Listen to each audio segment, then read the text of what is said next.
All right, a push. So we're going to start our you decide activity, and you are going to do a little investigation and try to come up with some answers to the question, captains of industry or robber barons? All right. We need to really think about, were these business leaders of the Gilded Age robber barons or creative captains of industry? So looking at the assignment sheet that you were just handed out, journalist Henry Dameron Lloyd is actually a muckraker, and really kind of one of our lead muckraking journalists of the progressive era, something that we'll be looking at more intently when we get back from break. But he is one who kind of asserts this idea, like some of the other writers out there, that are industrialists like Carnegie, Vanderbilt, Rockefeller, and so forth were robber barons, kind of evil capitalists. And so when we look at what this means, I want you to take a look at how they kind of define a captain of industry or a robber baron. Take a look at your. All right, so you'll see here a captain of industry, person who, increases availability of goods, raises productivity, expands the markets, create more jobs, funds a lot of our public institutions, practices philanthropy, and organizes the factors of production efficiently. Compare that to the label of a robber baron who drains the country of natural resources, corrupts political officials to interpret laws into their favor, drives competitors to ruin, pays poor wages, forces worker to toil under dangerous and unhealthy conditions, and exploits the factors of production, which is what goes into like labor and supply and all that type of stuff.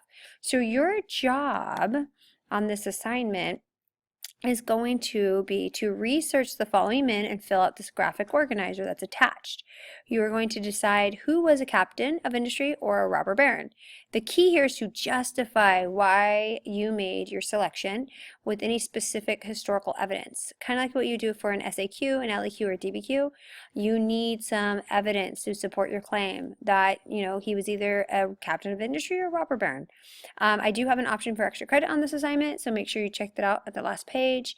There are some websites that will help you with your research. Also on my website, I will have some things posted that you can click on. Okay, so make sure you check that out.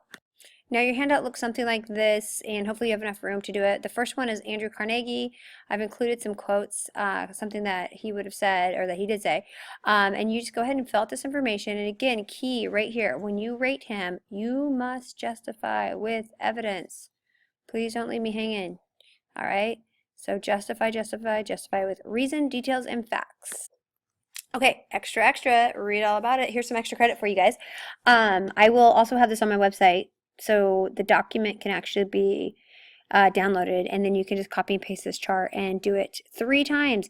You have a chance of researching 3 modern day business tycoons to look at and to decide whether or not you could label them as a robber baron or a captain of industry.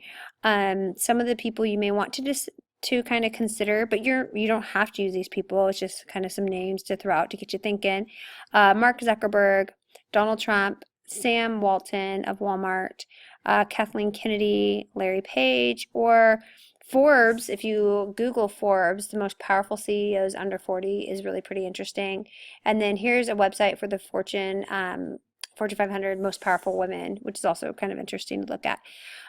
Make sure you look at how he or she, basically acquired their wealth, if they in a monopoly, all of these factors, all of these guidelines. And again, don't forget to justify.